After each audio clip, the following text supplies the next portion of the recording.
A dusty opportunity spotted on Mars. Hot firing the rocket engine that will power us to deep space. And a visit with our newest class of astronaut candidates. A few of the stories to tell you about this week at NASA. A high-resolution camera aboard our Mars Reconnaissance Orbiter spotted our Opportunity rover still on the slopes of the Martian valley it was descending when a massive dust storm struck more than 100 days ago. The rover team has not heard from the solar-powered rover since a lack of sunlight from the storm caused it to go into hibernation, but they continue to send commands to Opportunity in hopes that the rover will respond.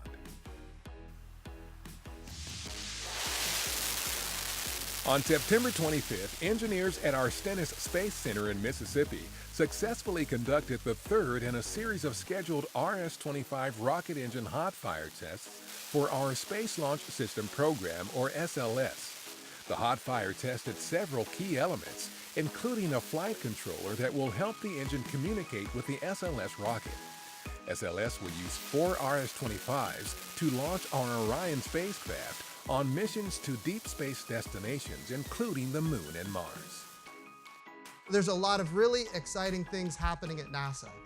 On September 27th at NASA headquarters, our administrator Jim Bridenstine talked with the newest class of astronaut trainees about their experiences in the training program, hopes for future missions, and more during a live episode of Watch This Space. What excites you the most about going to space? I think humanity is kind of driven by curiosity and the want to explore. And so to be able to represent that is a pretty neat privilege. This is a dream that's shared by thousands of people, and we're just the lucky ambassadors that have the opportunity to fulfill this mission.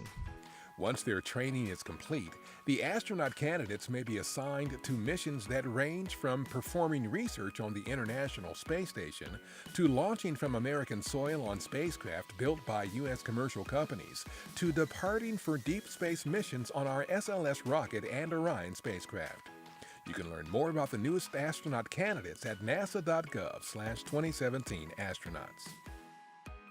Also on September 27th, the crew of the International Space Station received more than 5 tons of supplies, spare parts, and experiments with the arrival of Japan's HTV-7 cargo spacecraft. HTV-7 launched to the station 5 days earlier from the Tanegashima Space Center in southern Japan. Preparations continue in Russia for the launch of the space station's next crew, Expedition 5758.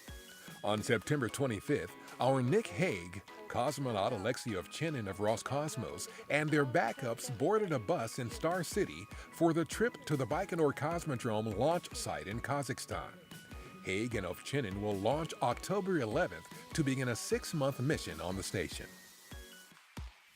That's what's up this week at NASA. For more on these and other stories, follow us on the web at nasa.gov/twan.